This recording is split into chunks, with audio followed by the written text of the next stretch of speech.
Parang na ano na to ah. Buksan.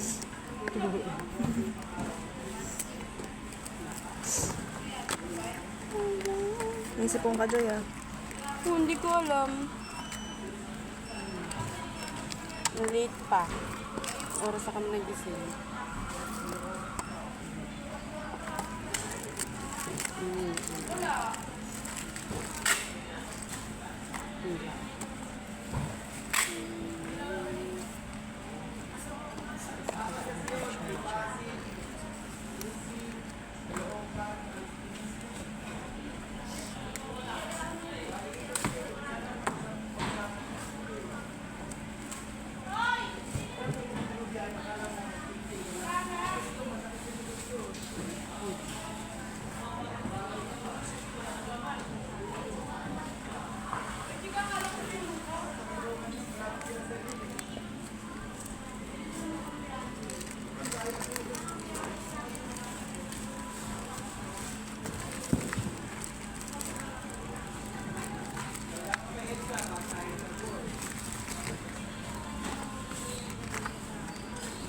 Uy, wala yung mas maano.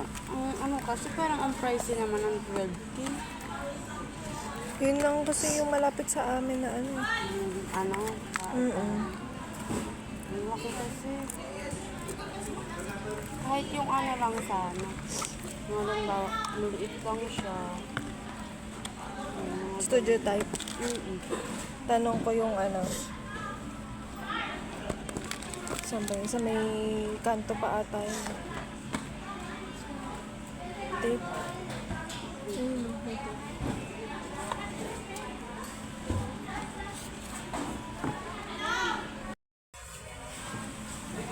Si ano, saan yun?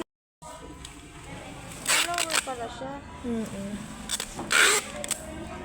Doon sa may kanila, hindi ko alam kung mayroon pa upahan. Yung ano kasi namin target yung malapit sana sa ano. Sa Yun, sa beauty pad. Ay, malapit yun, nilang sakay lang din yun. yun, ganyan gusto namin. Para ano, makatipid na.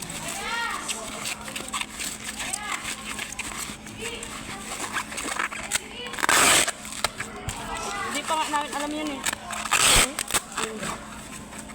Di talaga yung dati. Alam niyo ba yun? Alam niyo na ba? Sa may yung limitan? Ano kasi yun, village. Hindi ko alam. Pag ano ka, pag galing ka kasi ng Bikutan, dalawang sakay ka, jeep at saka tricycle papunta. Yung tricycle paloob siya ng village. Parang ganito lang din. Pag kami nagpasok.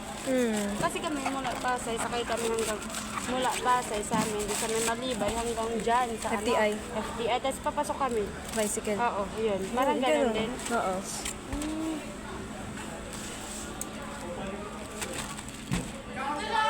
Pero at isa ano, medyo malapit siya. Oh, para tipid sa pamasahe. Pero kung galing kasi kayo ng Pasay, tapos Paparayak, alam ko meron din silang babaan papunta doon. Meron, ano ang tawag doon? Ano bang ano nun? Ano bang lugar mismo? Bikutan. Paranaque. Better, better. Hindi yung mismo, ano yung Tanyag, ganun. Di ko pa nakita sa ano. Hindi ko kasi ito.